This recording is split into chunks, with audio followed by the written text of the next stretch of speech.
بسم اللہ الرحمن الرحیم۔ فصل 26ویں آپ صلی اللہ علیہ وسلم کے اہل و عیال و حشم و خدم میں ازواج مطہرات۔ سب سے اول حضرت خدیجہ رضی اللہ تعالی عنہ سے نکاح کیا۔ اس وقت آپ کی عمر 25 برس کی اور ان کی 40 برس کی تھی، اور بجز حضرت ابراہیم کے وہ ماریہ قبطیہ کے بدن سے ہیں، باقی تمام اولاد آپ کی انہی سے ہیں، اور ہجرت سے 3 سال قبل ان کی وفات ہو گئی۔ پھر ان کی وفات کے تھوڑے دنوں بعد حضرت سودا بنت زمعہ سے نکاح کیا۔ پھر تھوڑی ہی مدت بعد حضرت عائشہ رضی اللہ تعالی عنہا سے نکاح کیا۔ اس وقت ان کی عمر 6 سال کی تھی، اور ہجرت کے پہلے سال میں جبکہ ان کی عمر 9 سال کی تھی رخصت ہو کر آئی، اور آپ کی بیویوں میں کنواری صرف یہی ایک تھی۔ پھر حفصہ بنت عمر رضی اللہ تعالی عنہما سے نکاح کیا۔ پھر زینب بنت خزیمہ سے نکاح کیا، وہ 2 مہینے بعد وفات کر گئی۔ پھر حضرت ام سلمہ رضی اللہ تعالی عنہا سے نکاح کیا، اور ان کی وفات آپ کی سب بیویوں کے بعد ہوئی۔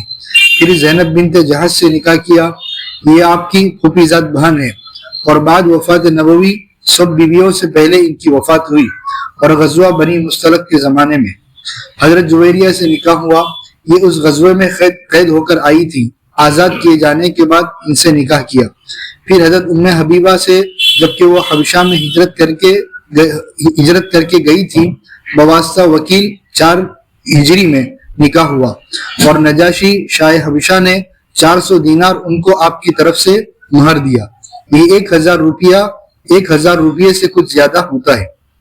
اور غزوہ خیبر کے زمانے میں حضرت صفیہ سے نکاح ہوا، یہ اس غزوے میں قید ہو کر آئی تھی، آزاد کرنے کے بعد ان سے نکاح ہوا۔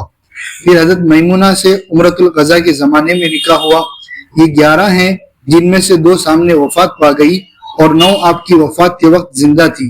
اور بعض منکوحات و مخطوبات کا اور بھی ذکر آیا ہے، مگر ان میں اقوال متفق نہیں ہیں۔ سراری یعنی وہ کنیزیں جو ہم بستری کے لیے ہوں۔ حضرت ماریہ، ان سے حضرت ابراہیم پیدا ہوئے، حضرت ریحانہ، حضرت جمیلہ، ایک اور جو حضرت زینب نے ہبہ کر دی تھی۔ اولاد اول صاحبزادہ حضرت قاسم، آپ کی کنیت ابو القاسم انہی سے ہے، بچپن میں انتقال کر گئے۔ پھر حضرت رقیہ، حضرت ام کلثوم و حضرت فاطمہ پیدا ہوئی۔ ان تینوں میں اختلاف ہے کہ بڑی کون سی ہے۔ پھر عبداللہ پیدا ہوئے، طیب و طاہر انہی کے لقب ہیں، یہ بقول صحیح بعد نبوت پیدا ہوئے، ان کا بھی بچپن میں انتقال ہو گیا۔ یہ سب حضرت خدیجہ رضی اللہ تعالی عنہا سے ہیں۔ پھر سن 8 ہجری میں حضرت ابراہیم ماریہ قبطیہ کے بدن سے پیدا ہوئے، اور شیر خارگی میں انتقال کر گئے۔ صرف حضرت فاطمہ رضی اللہ تعالی عنہا آپ کی وفات کے وقت زندہ تھی، 6 ماہ بعد وفات کر گئی۔ اعمام حضرت حمزہ، حضرت عباس،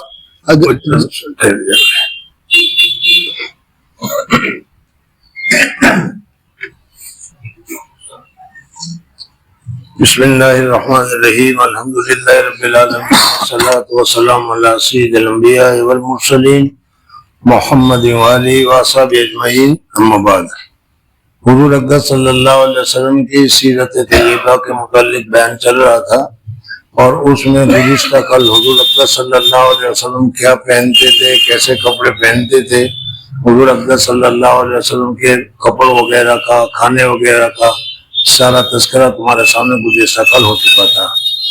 آج حضور اقدس صلی اللہ علیہ وسلم کے ازواج مطہرات یعنی ہماری ام المومنین کے متعلق تذکرہ ہو رہا ہے کہ حضور اقدس صلی اللہ علیہ وسلم کی سب سے پہلے کس کے ساتھ شادی ہوئی، سب سے آخر میں کس کے ساتھ شادی ہوئی، کس سے بچہ ہوئے، کس سے نہیں ہوئے، یہ بھی ہم کو معلوم رکھنا چاہیے، یہ ہونا چاہیے۔ جبکہ حضور اقدس صلی اللہ علیہ وسلم کے ساتھ ہمیں عشق ہے، محبت ہے، تو پھر اس صورت میں ہمیں یہ بھی معلوم ہونا چاہیے کہ حضور اقدس صلی اللہ علیہ وسلم کے گھر والے کون تھے، اولاد کون تھے، رشتہ دار میں اور کون تھے، یہ ساری چیزیں ہمیں معلوم ہونی چاہیے۔ آج مشکل یہ ہے کہ ہم میں سے بہت سو کو یہ بھی پتہ نہیں کہ حضور اقدس صلی اللہ علیہ وسلم کی بیویاں کا نام کیا تھا، کتنے تھے، حضور صلی اللہ علیہ وسلم کی اولاد کتنی تھی۔ اگر کسی دوسرے کے متعلق پوچھیں تو بھٹ سے بتا دیں گے کہ اس کی شادی کہاں ہوئی اور کیسے ہوئی، کس طریقے سے، لیکن حضور اقدس صلی اللہ علیہ وسلم کے متعلق ہمیں معلوم نہیں ہے۔ آج صرف حضور اقدس صلی اللہ علیہ وسلم کی ازواج مطہرات کے متعلق آپ حضرات کے ساتھ ذکر کیا جا رہا ہے۔ حضور اقدس صلی اللہ علیہ وسلم جب مکہ مکرمہ میں تھے تو آپ کے اخلاق کریمہ اور عادات شریفہ کی وجہ سے حضور اقدس صلی اللہ علیہ وسلم سب کے نور نظر تھے، سب کے محبوب تھے اور سب کے پسندیدہ تھے۔ یہ تو آپ حضرات جانتے ہی ہیں۔ حضور اقدس صلی اللہ علیہ وسلم کے ساتھ لوگوں کو اتنا اعتماد تھا، اتنا بھروسہ تھا کہ حضور اقدس صلی اللہ علیہ وسلم کے اخلاق عادات سے واقف ہونے کی وجہ سے انہوں نے حضور اقدس صلی اللہ علیہ وسلم کا نام تو تھا محمد، سب جانتے تھے، لیکن آپ کو صادق الامین کے لقب سے پکارا کرتے تھے۔ سمجھ میں آیا؟ تو ان سے معلوم ہوتا ہے کہ مکہ کے لوگوں کا حضور اقدس صلی اللہ علیہ وسلم کے ساتھ کتنا گہرا تعلق تھا۔ حضور اقدس صلی اللہ علیہ وسلم ویسے اپنے دادا کے ساتھ، حضور اقدس صلی اللہ علیہ وسلم اپنے چچا کے ساتھ تجارت کے لیے بھی تشریف لے گئے تھے، یعنی حضور اقدس صلی اللہ علیہ وسلم میں تجارت کا بھی ایک جذبہ تھا اور تجارت کرنا بھی آپ جانتے تھے۔ پھر اس کے بعد حضور اقدس صلی اللہ علیہ وسلم پر چونکہ نبوت اور رسالت طاری ہوئی، اور اس رسالت کی وجہ سے حضور اقدس صلی اللہ علیہ وسلم تجارت وغیرہ کو حضور اقدس صلی اللہ علیہ وسلم نہیں کر سکے، چھوڑ دیا گیا۔ خیر میں یہ دوسری بات ہے۔ یہاں سے آپ کو یہ بتائیں کہ حضور اقدس صلی اللہ علیہ وسلم 25 سال تک، ان میں آپ حضرات میں بھی بہت سو کی عمر 25 سال ہوگی، یعنی بالکل نوجوانی کا زمانہ ہے، نوجوانی کی عمر ہے، اور حضور اقدس صلی اللہ علیہ وسلم نے اس نوجوانی کی عمر میں اتنا نام کمایا، اتنی شہرت کمائی، اور اتنے اخلاق کریمہ کی وجہ سے حضور اقدس صلی اللہ علیہ وسلم سب کے لیے نور نظر بن گئے۔ اس سے پہلے بھی تمہارے سامنے واقعہ آیا تھا کہ کعبہ شریف کی تعمیر ہو رہی تھی، حجر اسود کے رکھنے کے سلسلے میں اختلاف ہو گیا۔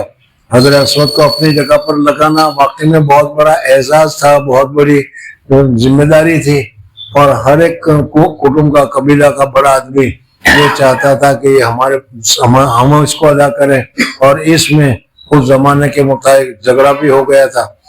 پھر طے یہ ہوا کہ صبح کو جو آئے گا وہ فیصلہ وہ کرے گا، جو فیصلہ کرے گا وہ منظور ہوگا۔ اچانک اللہ تبارک و تعالیٰ کا کرنا ایسا ہوا کہ مسجد حرام میں سب سے پہلے حضور اقدس صلی اللہ علیہ وسلم تشریف لے گئے، اور حضور اقدس صلی اللہ علیہ وسلم کو دیکھ کر سب نے اطمینان کا سانس لیا کہ حضور اقدس صلی اللہ علیہ وسلم کو جو فیصلہ ہوگا وہ بالکل مناسب ہوگا اور درست ہوگا۔ حضور اقدس صلی اللہ علیہ وسلم نے پہلے تک رومال بچھایا، اور رومال میں جو حجر اسود ابھی کعبہ شریف میں لگا نہیں ہے، باہر نکلا ہوا تھا، ان سارے ٹکڑوں کو، سارے حصوں کو حضور صلی اللہ علیہ وسلم نے اس رومال میں رکھے۔ اور رومال میں رکھنے کے بعد مکہ مکرمہ کے جتنے قبائل تھے یا قبائل کے جتنے بڑے تھے، اس ہر قبیلے کے بڑے آدمی کو کہا کہ آپ اپنے اپنے قبیلے کی طرف سے نمائندگی کیجئے، آپ اکیلے اپنے قبیلے کی طرف سے نمائندے ہوں گے۔ اور پھر اس کے بعد حضور صلی اللہ علیہ وسلم نے کہا کہ ہر ایک آدمی مل کر اس پورے رومال کو اٹھاؤ۔ سب نے مل کر رومال کو اٹھایا، اور رومال کو اٹھا کر وہ جس جگہ پر آج حجر اسود ہے کعبہ شریف کے پاس، وہاں لے جا کر حضور صلی اللہ علیہ وسلم نے رکھا۔ اب ظاہر بات ہے کہ ہر ایک نے رومال اٹھایا تھا، اور اس وجہ سے حجر اسود کے اٹھانے کا شرف ہر ایک کو حاصل ہوا، اس وجہ سے جھگڑا وغیرہ کسی کے نہیں ہوا، اور ہر ایک نے یہ سمجھ لیا کہ ہم نے اپنے طور پر کعبہ شریف کے پاس حجر اسود کو پہنچایا ہے۔ اب اس کے بعد وہاں جب رکھا گیا تب حضور اقدس صلی اللہ علیہ وسلم نے فرمایا کہ تم لوگوں نے سب نے مجھے بڑا سمجھا تھا اور میری بات کے اوپر راضی ہوئے تھے، اس وجہ سے تمہارے سب کی طرف سے میں اس حجر اسود کو اٹھا کر کعبہ شریف میں جس جگہ پر رکھا ہے اس جگہ پر ابھی میں رکھ رہا ہوں۔ اور پھر حضور اقدس صلی اللہ علیہ وسلم نے اس جگہ پر حجر اسود کو لگا دیا گیا، اور سارا جھگڑا ختم ہو گیا۔ بہرحال یہ حضور اقدس صلی اللہ علیہ وسلم کی کیا بالکل جوانی کا زمانے کا یہ واقعہ ہے۔ ان کے علاوہ بھی اور بہت سی چیزوں کے ذریعے سے حضور اقدس صلی اللہ علیہ وسلم کے اخلاق کریمانہ کی وجہ سے ہر ایک آدمی حضور اقدس صلی اللہ علیہ وسلم کو محبت کرتا تھا، حضور اقدس صلی اللہ علیہ وسلم سے پسند بھی کرتا تھا اور حضور صلی اللہ علیہ وسلم سے مانوس بھی بہت تھا۔ ابھی حضور صلی اللہ علیہ وسلم کی عمر مبارک 25 سال کی ہے۔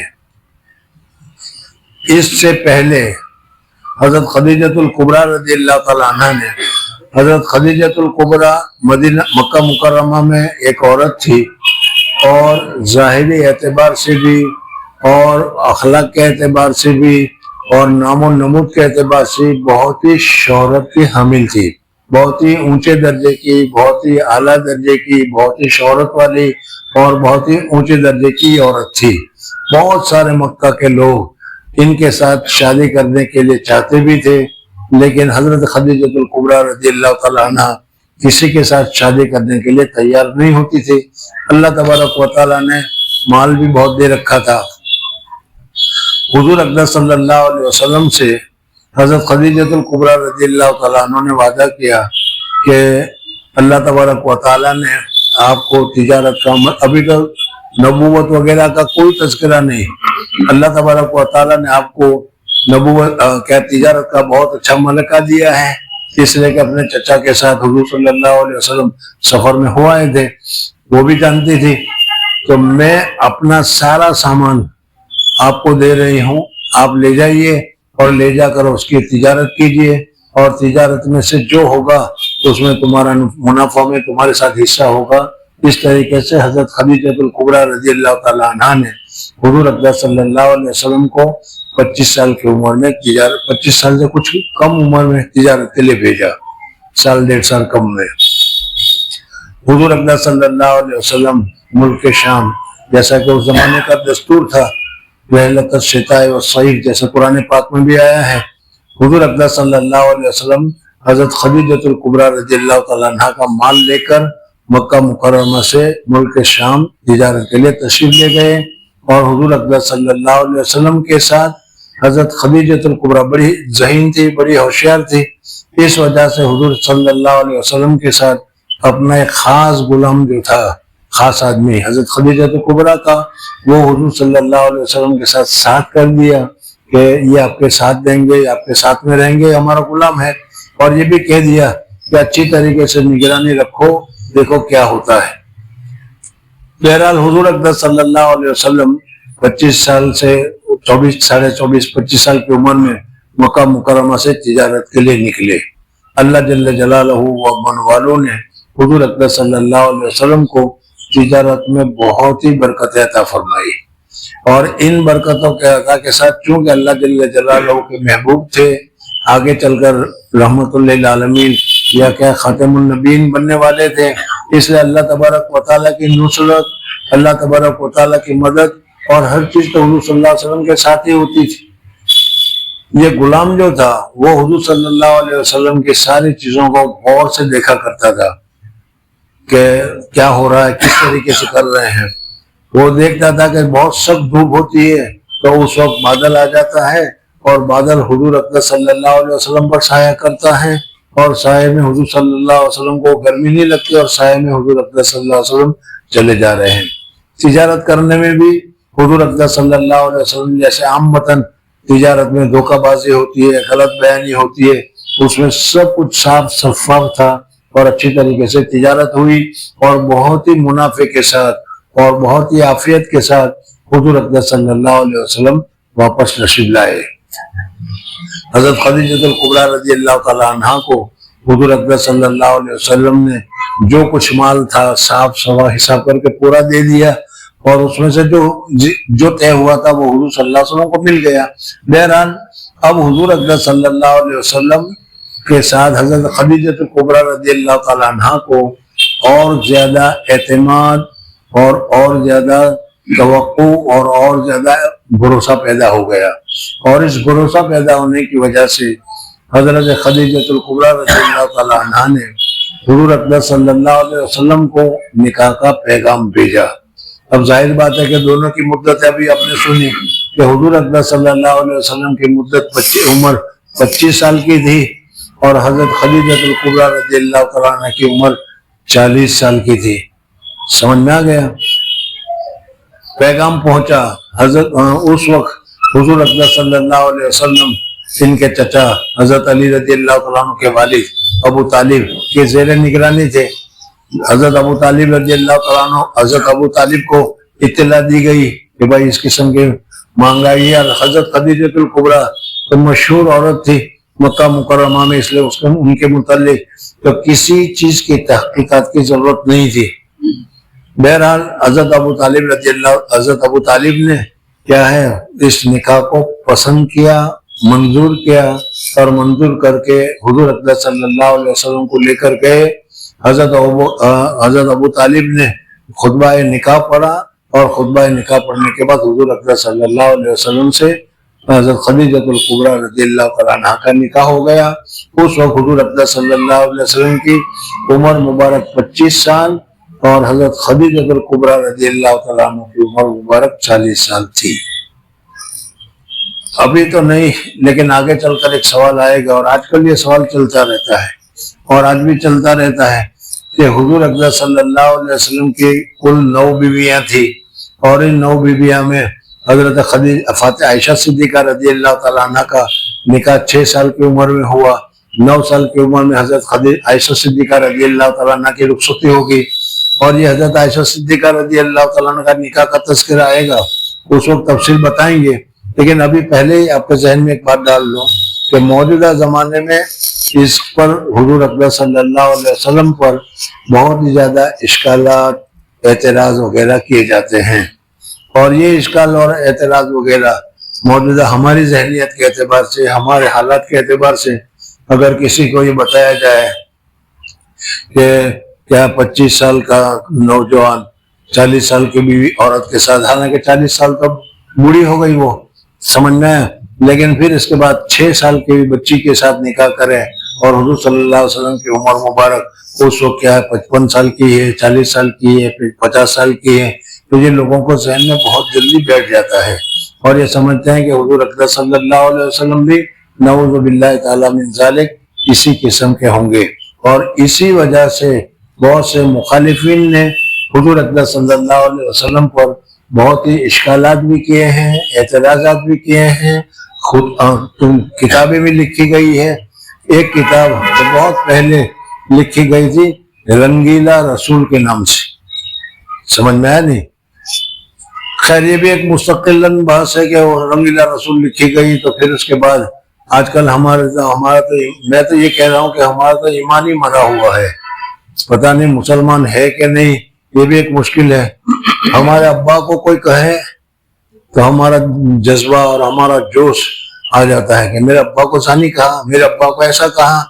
حضور اقدس صلی اللہ علیہ وسلم کے لیے اتنی زیادہ بے عزتی کی جا رہی ہے، حضور صلی اللہ علیہ وسلم کے لیے اتنی زیادہ کیا ہے بدنامی کی جا رہی ہے، لیکن ہمیں ذرا سا بھی دل میں ٹھیس بھی نہیں پہنچتی، افسوس بھی نہیں ہوتا، رنج بھی نہیں ہوتا، اور کیا نہیں ہوتا.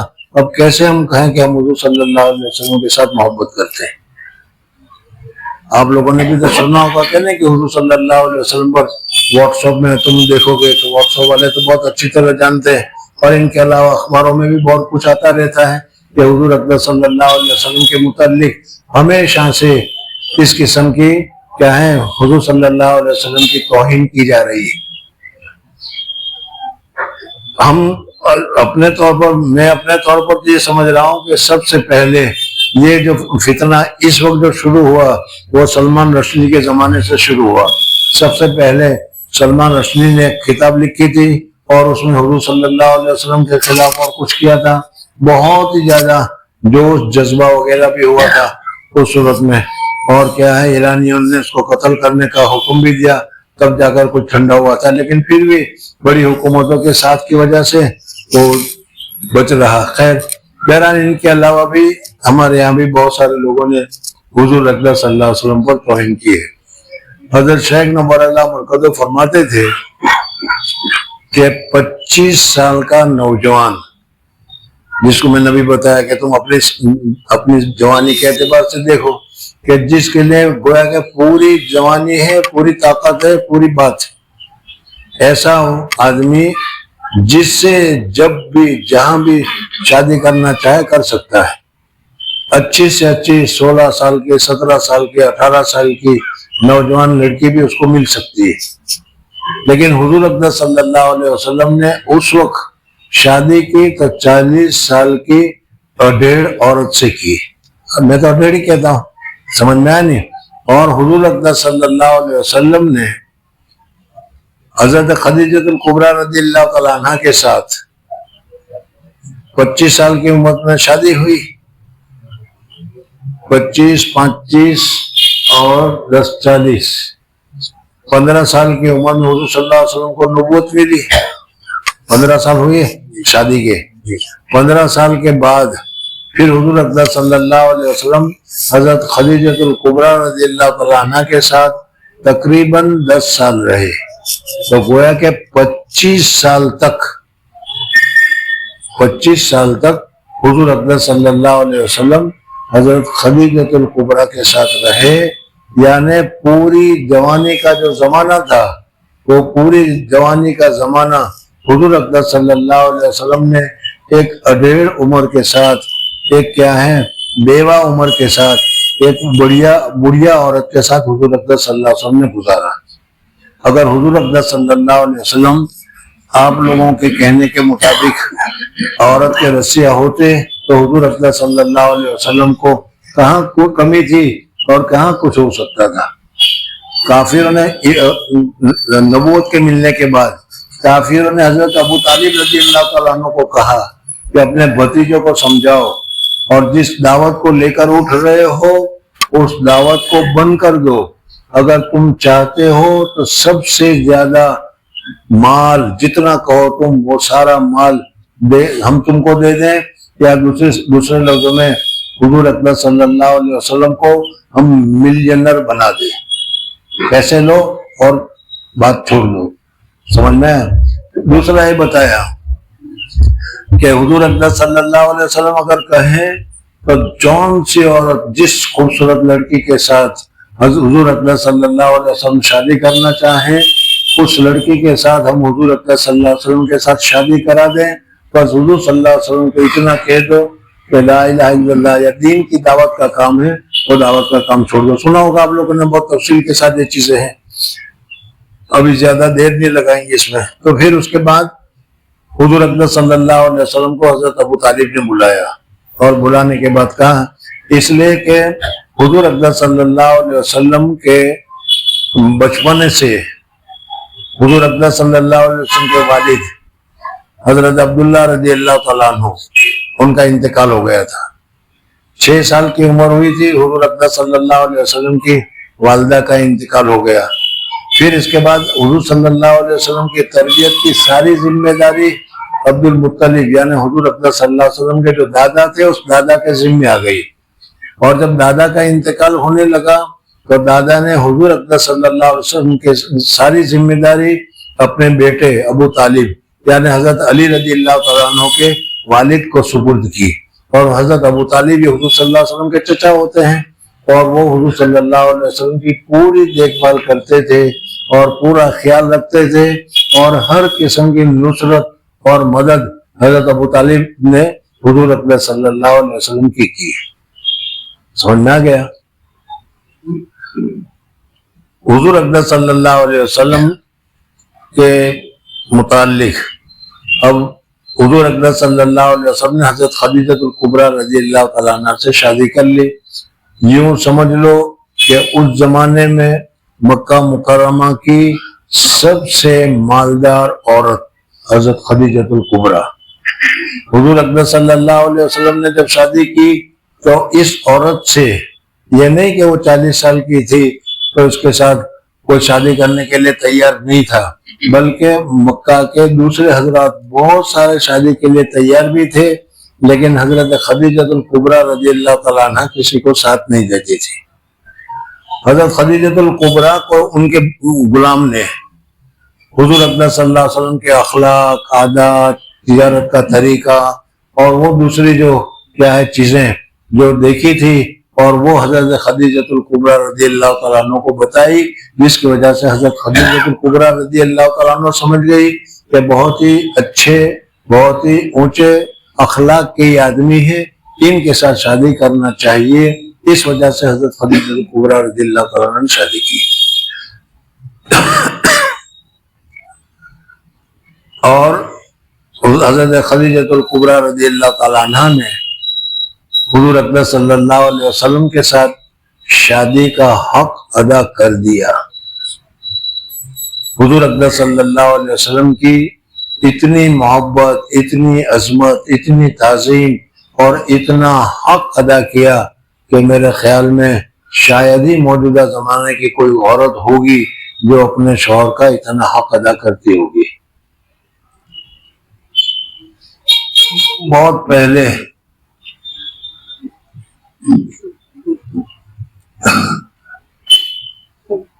جوانی کے زمانے میں حج کے لیے گئے تھے. اس وقت غارِ ہیرا میں چڑھنے کا موقع ملا. سمجھنا ہے؟ اب تو اچھے خاصے راستے بھی بن گئے، لیکن اس زمانے میں تو راستے بھی نہیں تھے. بہرحال وہاں تو اس وقت 2 گھنٹے تو چڑھتے ہوئے مجھے، اور بھی میرے ساتھ نوجوان، سب نوجوان تھے. سمجھنا ہے؟ لیکن چڑھتے چڑھتے تھک گئے. اور میں یہ سوچ رہا تھا کہ نوجوانی کے زمانے میں ہم کو غارِ ہیرا تک پہنچتے پہنچتے ناک میں دم آ گیا.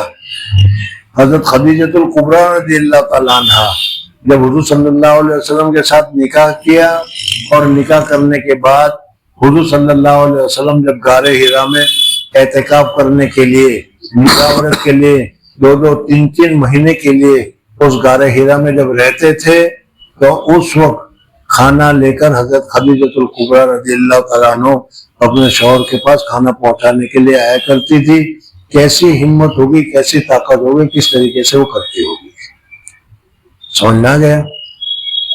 بہرحال حدیث سے بھی معلوم ہوتا ہے کہ اس کے نبوت کے بعد بھی حضرت خدیجہ کبریٰ رضی اللہ تعالیٰ عنہ حضور صلی اللہ علیہ وسلم کے ساتھ تھی.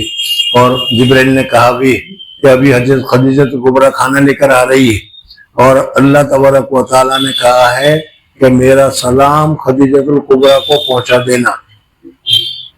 اللہ تعالیٰ نے سلام بھیجا حضرت خدیجہ کبریٰ کو جبرائیل کی معرفت، اور کہہ دینا کہ جنت میں ایک بہترین موتی کا محل تیار کیا گیا ہے جس میں کوئی اونچ نیچ نہیں ہے، بہت ہی عمدہ ہے. اس سے اندازہ لگاؤ کہ حضرت خدیجہ کبریٰ کا بھی اللہ تبارک و تعالیٰ کے یہاں کتنا مقام ہوگا. خیر، تیسری بات جو مجھے اس وقت بتانی تھی وہ ہمارے اعتبار سے، کہ میاں بیوی کے اعتبار سے آج ہم لوگوں بھی شادی شدہ ہوتے ہیں، لیکن ہماری بیویوں کو ذرا کوئی پوچھے کہ حضرت کا حال کیا ہے تو وہ بتائیں گے کہ حضرت کیا ہوتے ہیں. کئی مرتبہ بتایا میں نے تمہیں. سمجھنے اس لیے کہ ہمارے اخلاق خراب، ہمارے عادات خراب، ہمارے طریقے خراب. لیکن وہاں حضور اکرم صلی اللہ علیہ وسلم کے یہاں یہ بات نہیں تھی. سمجھنا ہے؟ بلکہ حضرت خدیجہ کبریٰ رضی اللہ تعالیٰ عنہ خود حضور اکرم صلی اللہ علیہ وسلم کو وحی نازل ہوئی تو ہمت بن جاتی ہے اور کہتی ہے کہ آپ کو فکر کرنے کی ضرورت نہیں. جس آدمی میں یہ صفت ہو، جس آدمی میں یہ صفت ہو، جس آدمی میں یہ صفت ہو، جس آدمی میں یہ صفت ہو، جس آدمی میں یہ صفت ہو، اللہ تعالیٰ اس کو ضائع نہیں کرتا. اور آپ میں یہ ساری صفت ہیں، اس لیے اللہ تبارک و تعالیٰ آپ کو ضائع نہیں کرے گا، اللہ تبارک و تعالیٰ آپ کو شرمندہ نہیں کرے گا. سمجھنا گیا؟ تو سب سے زیادہ صحیح حالات عورت ہی جانتی ہے اور وہی بتاتی ہے. بہرحال حضور اکرم صلی اللہ علیہ وسلم حضرت خدیجہ کبریٰ کے ساتھ بہت ہی اچھی طریقے سے رہے.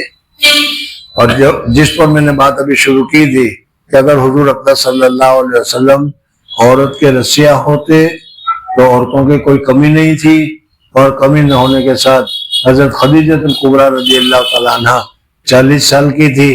40 سال میں ہمارے یہاں جو عورتیں ہوتی ہے اب وہ انتہا پر پہنچ جاتی ہے، کچھ دن ہوتی ہے ختم ہو جاتی ہے. لیکن حضور صلی اللہ علیہ وسلم حضرت خدیجہ کبریٰ کے ساتھ رہے، اور حضرت خدیجہ کبریٰ کے ساتھ حضور اکرم صلی اللہ علیہ وسلم حدیثوں میں تفصیل کے ساتھ آتا ہے کہ بہت ہی محبت کے ساتھ رہے اور بہت ہی شفقت کے ساتھ رہے. اور حضور اکرم صلی اللہ علیہ وسلم نے حضرت خدیجہ الکبریٰ کا بہت ہی زیادہ خیال رکھا۔ آج ہم لوگ اپنی بیویوں کا اتنا خیال نہیں رکھ سکتے، اپنی بیویوں کو اتنا نہیں کر سکتے۔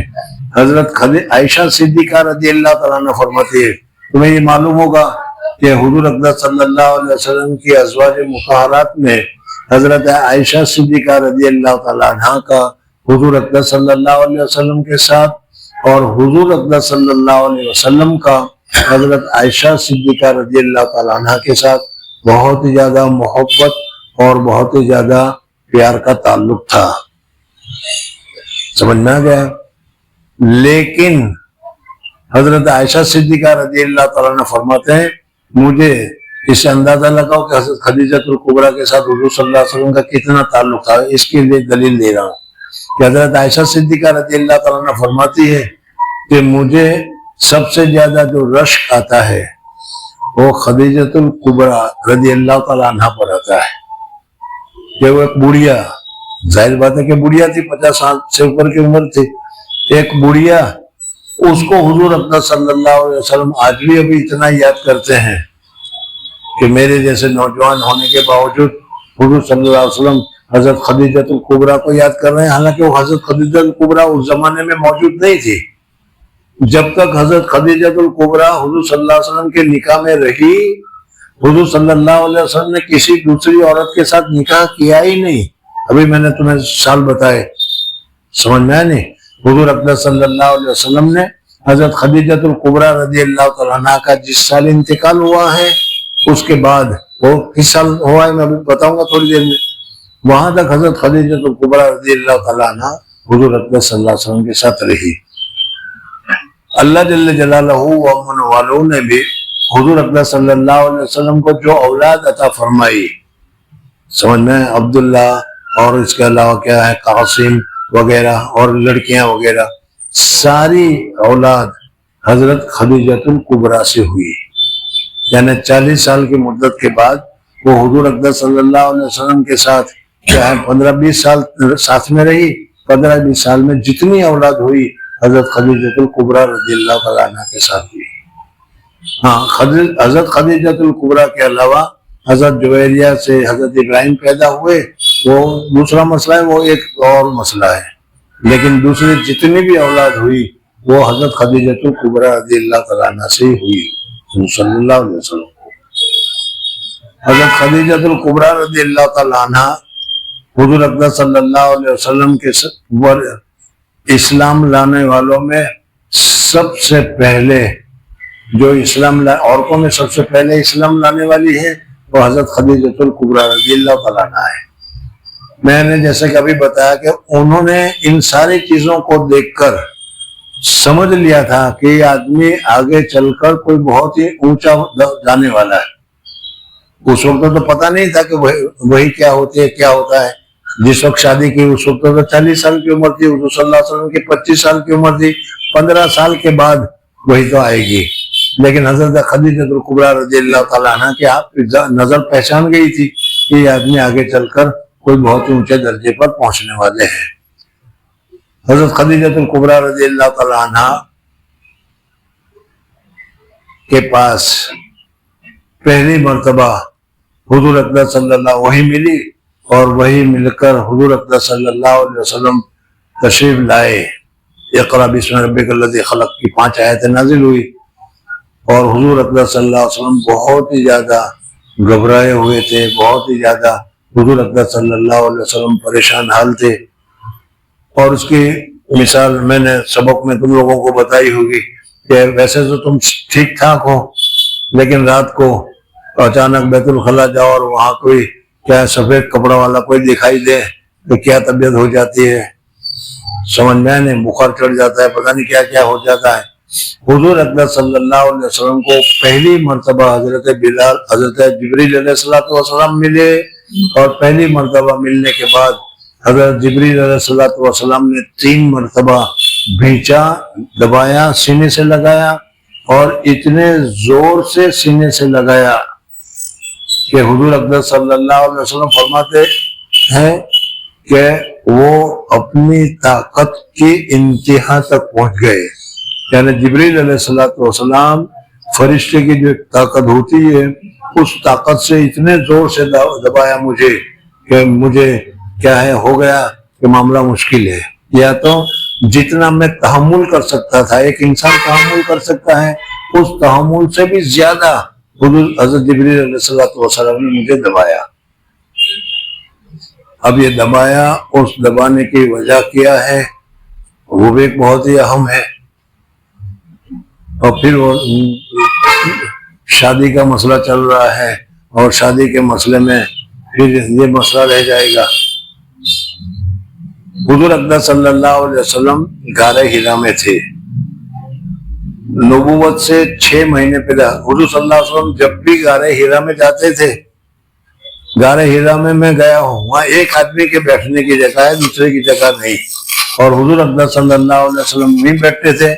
اور جس وقت میں گیا تھا اس وقت نئی تعمیرات نہیں بنی تھی، اس لیے میں نے خود وہاں کھڑے ہو کر جب دیکھا ہے تو کعبہ شریف پورا منظر سامنے آ رہا تھا. تو حضور اقدس صلی اللہ علیہ وسلم وہاں بیٹھ کر کعبہ شریف کو دیکھ رہے ہوں گے. ابھی تو وہ بلڈنگ بن گئی ہے، اس لیے غار حرا سے نظر نہیں آتا ہوگا. میں گیا نہیں لیکن میرا اندازہ ہے کہ نظر نہیں آتا ہوگا. اس وقت حضور صلی اللہ علیہ وسلم چھوٹی سی جگہ میں وہاں تشریف فرما تھے، اور 6 مہینے تخلیہ میں گزارا کرتے تھے، تنہائی میں گزارا کرتے تھے، عبادت کیا کرتے تھے. ابھی تک عبادت کچھ بھی نہیں آئی، لیکن اس کے باوجود اللہ تبارک و تعالیٰ جو دل میں ڈالتے ہوں گے وہ حضور صلی اللہ علیہ وسلم کرتے رہیں گے. وہی کے آنے سے 6 مہینے پہلے حضور اقدس صلی اللہ علیہ وسلم کو رؤیا صادقہ، سچے خواب یا صالحہ اچھے خواب، صادقہ سچے، صالحہ اچھے، حضور اقدس صلی اللہ علیہ وسلم کو خواب آتے تھے. اور وہ اتنے صاف، اتنے چوکھے کہ جس میں تعبیر کی کوئی ضرورت نہیں ہوتی تھی. جیسا خواب دیکھا ویسا دکھائی بھی دیتا تھا. یہ گویا کہ حضور اقدس صلی اللہ علیہ وسلم کو ریاضت اور مجاہدہ کرنے کی وجہ سے اللہ جل جلالہ و من والہ اب کیا ہے آخرت کی طرف یا دوسری دنیا کی چیزوں کی طرف حضور صلی اللہ علیہ وسلم کو متوجہ کر رہے ہیں، تاکہ حضور صلی اللہ علیہ وسلم پر ایک دم وحی آ جائے تو گھبراہٹ نہ ہو جائے. تو اس طریقے سے ہو رہا تھا. ایک دن حضور اقدس صلی اللہ علیہ وسلم غار حرا میں تھے اور حضرت جبریل علیہ السلام تشریف لائے، اور تشریف لانے کے بعد حضور اقدس صلی اللہ علیہ وسلم کو کہا کہ پڑھو. اب وہ پڑھو کہنے کا کیا مطلب ہے؟ کچھ پرچہ بتلایا، کچھ ریشم کا ٹکڑا بتلایا، کوئی ماربل کا پتھر پر لکھا ہوا بتلایا، جو بھی بہت ساری چیزیں. حضور صلی اللہ علیہ وسلم نے فرمایا کہ مانا بھی قاری، میں قاری نہیں، میں پڑھا لکھا نہیں ہوں. اس وقت حضور اقدس صلی اللہ علیہ وسلم ہو سکتا ہے کہ حضور اقدس صلی اللہ علیہ وسلم کو پتہ نہ چلا ہو کہ یہ جبریل ہے، فرشتے ہیں اور آئے ہوئے ہیں، یا وہی آئے گی، کچھ نہیں. پھر اس کے بعد حضرت جبریل علیہ السلام نے حضور اقدس صلی اللہ علیہ وسلم کو پیچھا. بات چل رہی تھی اسی پیچھنے کے اوپر، چونکہ یہ حضرات تصوف کے مارے ڈبل سے آئے ہیں، تصوف کی بہت ساری فیوز لے کر آئے ہوں گے، تو اس وجہ سے پھر اس کو 2 بار بتا دوں کہ حضور اقدس صلی اللہ علیہ وسلم نے حضرت جبریل علیہ السلام کو 3 مرتبہ بھیجا، دبایا، اور دبانے کے بعد پھر حضور اقدس صلی اللہ علیہ وسلم کو انہوں نے پڑھا اقرا بسم ربک، حضرت جبریل علیہ السلام نے بتایا تھا، فٹافٹ حضور اقدس صلی اللہ علیہ وسلم نے پڑھا. اس میں ایک دوسری بھی بحث یہ ہے کہ جیسے میں نے ابھی بتایا کہ جبریل اگر دبائیں گے، حضرت جبریل تو وہ فرشتے ہیں جو فرشتوں میں سب سے اونچے ہیں. حضرت لوط علیہ السلام کی قوم کے لیے ایک پر مارا تو وہ سارا ڈیڈ سی کا ایریا ہے، آج کل بھی ہے ڈیڈ سی کا ایریا، وہ سارا ایریا اٹھایا اور اتنے اونچے آسمان پر لے گئے کہ وہاں کے تسبیحات بھی ان لوگوں کو سنائی دینے لگی، اور وہیں سے پلٹا مار دیا. تو ویسا اگر کسی کو دبائے تو اس کا زندہ کہاں رہے گا؟ تو حضور صلی اللہ علیہ وسلم کو اگر دبایا تو پھر زندہ کیسے رہے؟ سوال کرنے والے بہت سارے سوال کرتے ہیں، آپ لوگوں کو تو اس کی یہ بھی نہیں ہے، لیکن میں بتا رہا ہوں کہ چلو کوئی حرج کی بات نہیں، سوال کرنے والے کرتے رہیں. لیکن یہ ہے کہ جب آدمی اپنی حالت کو بدلتا ہے. فرشتہ جب انسان کی حالت میں آتا ہے، جنات جب سانپ کی شکل اختیار کر لیتا ہے، تو جس صورت کو اختیار کر لیتا ہے اتنی طاقت اور اتنی چیزیں اس میں ہوتی ہے. اسی وجہ سے ایک جنات کو اگر ابھی 15-20 آدمی مل کر بھی اگر پکڑنے چاہو گے تو تم نہیں پکڑ پاؤ گے. جن کو جنات لگتا ہے ان کو پکڑ کے دیکھو، سمجھ میں آیا نہیں. لیکن اگر وہ سانپ بن کر آیا ہے تو ایک ڈک مارو وہ فوراً مر جائے گا. تو حضرت جبریل علیہ السلام جبریل شکل میں نہیں آئے تھے. اگر جبریل شکل میں آئے تو غار ہیرا میں جگہ ہی کہاں تھی؟ جبریل کو تو دیکھا ہوگا آپ نے، اس میں حدیث میں آتا ہے کہ پورا اسپیس بھرا ہوا تھا. تو انسانی شکل میں آئے تھے اور اس وجہ سے حضور صلی اللہ علیہ وسلم کو دبایا. لیکن یہ 3 مرتبہ کیوں دبایا، اس کے متعلق شاہ عبدالعزیز محدث دہلوی رحمۃ اللہ تعالی علیہ نے اپنی تفسیر میں بہت اچھی بات لکھی ہے اور یہ بتایا کہ دیکھو حضور اقدس صلی اللہ علیہ وسلم دل کے اعتبار سے، عمل کے اعتبار سے، سب کے اعتبار سے بالکل طیب، پاکیزہ، گناہوں سے پاک، دل بالکل نورانی، دل بالکل صاف، سب کچھ صاف. حضرت جبریل علیہ السلام اب حضور اقدس صلی اللہ علیہ وسلم کو وحی نازل کر رہے ہیں، قرآن پاک نازل کر رہے ہیں. قرآن پاک اور وحی اور قرآن پاک کی نورانیت اور قرآن پاک کی چیزیں، اس کو سمجھو کتنی اونچی چیز ہے. سمجھ میں آیا؟ حضور اقدس صلی اللہ علیہ وسلم کو حضرت جبریل علیہ السلام نے پہلی مرتبہ کہا پڑھو، تو حضور صلی اللہ علیہ وسلم نے کہا کہ میں پڑھا لکھا نہیں ہوں. تو حضرت جبریل علیہ السلام نے پہلی مرتبہ ان کو لے کر دبایا اور اتنا دبایا کہ حضور صلی اللہ علیہ وسلم بھی فرما رہے ہیں کہ مجھے موت کے قریب پہنچ گیا. تو اس وقت حضرت جبریل علیہ السلام نے حضور اقدس صلی اللہ علیہ وسلم کو کہ اس وقت تک حضور اقدس صلی اللہ علیہ وسلم کا قلب بالکل پاک، صاف، طیب اور پاکیزہ تھا، لیکن نبوت کے تحمل کرنے کی جو صلاحیت ہے، نبوت کے تحمل کرنے کی جو عادت ہے وہ ابھی نہیں تھی. تو حضور صلی اللہ علیہ وسلم کو دبا کر اس درجے پر پہنچایا کہ حضور اقدس صلی اللہ علیہ وسلم کو نسبت انعکاسی حاصل ہو گئی. اس کو نسبت انعکاسی کہتے ہیں. جب آدمی کسی کے ساتھ بیعت ہوتا ہے اور بیعت ہونے کے بعد کچھ دیر معمولات کی اچھے سے پابندی کرتا ہے، ان کے پاس آتا ہے، جاتا ہے، بیٹھتا ہے، تو یا تو ان کا دل خود بھی صاف ہوا ہے، تو یا تو سامنے والے کی روشنی یا نورانیت اس کے دل کے اوپر پڑتی ہے تو اچھے اچھے خیالات، اچھی چیزیں سامنے آنی شروع ہو جاتی ہے. اس کو نسبت انعکاسی کہتے ہیں.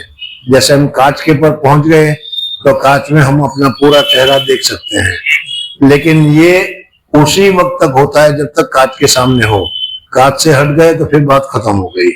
یا دوسری مثال، کسی جگہ پر تم گئے، وہاں پر کوئی آدمی ہے، اس نے بہت سارا عطر لگایا ہے عمدہ والا، اور وہ عطر لگا کر بیٹھا ہوا ہے جس کی وجہ سے ساری فضا عطر والی ہو گئی. تم گئے تو تم کو بھی عطر کی خوشبو محسوس ہونے لگی. سمجھ میں آ گیا؟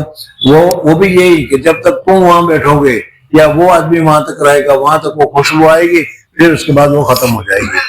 تو بیعت ہونے کے بعد جب آدمی معمولات کی پابندی کرتا ہے، گناہوں کو چھوڑ دیتا ہے اور نیکی کی طرف متوجہ ہوتا ہے، تو اس کا قلب صاف ہوتا ہے، آہستہ آہستہ جیسا بھی صاف ہوتا ہے. اور پھر اس صورت میں وہ بیٹھا ہے تو اس وقت جو نسبت ملتی ہے اس کو نسبت انعکاسی کہتے ہیں. پھر اس کے بعد اور معمولات کی پابندی کرتا ہے، اور زیادہ محنت کرتا ہے، اور محنت کرتا ہے، تو پھر اس کا درجہ اور اوپر کی طرف جاتا ہے، دوسرے درجے پر پہنچتا ہے. تو اس دوسرے درجے کو نسبت القائی سے تعبیر کیا جاتا ہے. نسبت القائی کی مثال ایسی ہے کہ ابھی تو تم کو بیعت ہونے کے بعد پیر صاحب کے یہاں آنے کی، جانے کی، بیٹھنے کی، صحبت کی ضرورت ہوتی ہے. اسی وجہ سے تم نے سنا ہوگا کہ بیعت ہونے کے بعد اپنی پیر کی صحبت میں فائدہ اٹھانا چاہیے، اور صحبت سے بہت زیادہ فائدہ ہوتا ہے، وہ دوسرا مسئلہ ہے صحبت کا، لیکن یہ ضروری ہے. نسبت کی دوسری قسم یہ اصلاحی جس کو کہا، اس کی مثال ایسی ہے کہ جیسے تم پیر کے پاس گئے اور تمہارا جو دل تھا، جو دیا تھا، تمہارا جو سینہ تھا، اس سینے میں جو ایمان کی دیگ تھی، اس دیگ کو شیخ نے اپنے نور سے اس کو جلا دیا۔ اب تمہارے دل میں جو دیا ہے، اس دیا میں بھی اب وہ خود جلنے لگا۔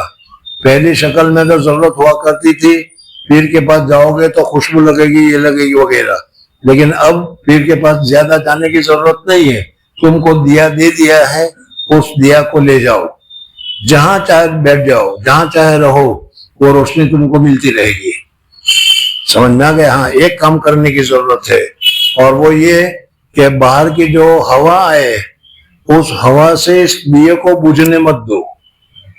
باہر کی ہوا یعنی گناہ کی ہوا، گناہ میں مبتلا مت ہو جاؤ، اور گناہ سے اپنے آپ کو بھی بچاؤ، اور اس دیے میں تیل ڈالتے رہو، اور دیے میں تیل ڈالتے رہنا ہے، معمولات کی پابندی کرنا اور ذکر اذکار کرتے رہنا، ورنہ اگر ذکر اذکار کرنا پھر چھوڑ دو گے تو تیل ختم ہو جائے گا، دیا بجھ جائے گا۔ یہ دوسری قسم کی نسبت ہے۔ اب اسی میں آدمی رہ کر کرتا رہتا ہے، اب اس میں شیخ کے پاس تو رہنے کی ضرورت نہیں ہے، جہاں رہو گے وہ نسبت تمہاری لگی ہوئی ہے، فائدہ ہوتا رہے گا۔ لیکن تیسرا درجہ جو ہے، اس کی جو ہے القائی اس کو کہا جاتا ہے، اور اس میں یہ ہے کہ آدمی کا جو کیا ہے دل ہے، اس دل میں نورانیت اللہ تبارک و تعالیٰ کی طرف سے بہت ساری چیز، صفائی کی وجہ سے بہت ساری چیزیں اس میں شروع ہو جاتی ہیں، اور معمولی چھوٹی موٹی چیزوں سے، جیسا کہ کیا ایک دریا ہے یا ایک جگہ ہے، ایک حوض ہے، اس حوض سے پائپ لگ گیا ہے اور اس میں سے پانی آ رہا ہے، تو اب گویا کہ تمہارا دل کیا کہتے ہیں اسے، دیے سے زیادہ بڑھ کر اب گویا کہ ایک نہر کی شکل اختیار کر گیا ہے، اور اس میں سے نہر میں سے پانی آ رہا ہے تمہارے دل میں، شیخ کی معرفت سے تمہارے دل میں آ رہا ہے پانی۔ جب پانی آ رہا ہو تو اس میں چھوٹا موٹا کیا ہے کچرا وچرا اگر آ جائے تو پانی کا فورس ہوگا، وہ اس کچرے کو بہا دے گا۔ تو اس میں اگر چھوٹی موٹی صغائر گناہ بھی ہو جاتے ہیں تو وہ گناہ اس کے ذریعے سے دھل جاتے ہیں، معاف ہو جاتے ہیں، صاف ہو جاتے ہیں، اور توبہ وغیرہ ہو جاتی ہے۔ سمجھ میں آ گیا؟ اور چوتھا درجہ جو ہے وہ کیا ہے، نسبت اتحادی کا ہے، اور نسبت اتحادی کا معنی یہ ہے کہ شیخ جیسا ہے، شیخ جس درجے پر ہے، مرید بھی اس درجے پر اسی کی جیسا ہو گیا، اس کو نسبت اتحادی کہتے ہیں۔ تو خلاصہ یہ بند ہو گیا، ورنہ تو ابھی اور بتاتا میں کہ حضور اقدس صلی اللہ علیہ وسلم کا قلب مبارک صاف تھا، پاک تھا، کسی قسم کا کوئی گناہ تھا ہی نہیں۔ سمجھ میں؟ یعنی ابتدائی جو نسبت ہوتی ہے وہ نسبت ابتدائی تو حضور صلی اللہ علیہ وسلم کو حاصل تھی، اب اس کے بعد 3 نسبت کی اور ضرورت تھی۔ سمجھ میں؟ اور تو اس 3 نسبت کے لیے پہلی نسبت کو دبانے سے پہلی نسبت حاصل ہوئی، دوسری نسبت حاصل ہوئی، اور تیسری نسبت میں گویا کہ حضور اقدس صلی اللہ علیہ وسلم حضرت جبریل کے درجے پر پہنچ گئے، اور حضرت جبریل حضور صلی اللہ علیہ وسلم کے درجے پر پہنچ گئے۔ پتہ نہیں اب سمجھ میں آیا ہوگا یا نہیں آیا ہوگا۔ حضرت شیخ نور اللہ برکاتہ فرماتے تھے کہ جب پہلی مرتبہ میں جو آدمی حضور صلی اللہ علیہ وسلم جو آدمی پہلی مرتبہ میں جبریل کے درجے پر پہنچ گیا ہو، اب 23 سال میں وہ کتنا اونچا گیا ہوگا خود ہی سمجھ لو کہ حضور صلی اللہ علیہ وسلم جب معراج میں گئے تو حضرت جبریل علیہ السلام نے کہہ دیا کہ میں تو اس سے آگے نہیں جا سکتا، لیکن حضور صلی اللہ علیہ وسلم کو کہا کہ آپ جائیے، آگے جائیے، ثم دنا فتدلی فکان قوسین ودنا وغیرہ وغیرہ۔ تو حضرت شاہ عبدالعزیز رحمۃ اللہ علیہ فرماتے ہیں کہ حضور اقدس صلی اللہ علیہ وسلم کو حضرت جبریل علیہ السلام نے 3 مرتبہ بھیجا، وہ اس وجہ سے کہ نسبت انعکاسی پہلی درجے کی نسبت حضور صلی اللہ علیہ وسلم کو مجاہدہ کرنے کی وجہ سے حاصل ہی تھی،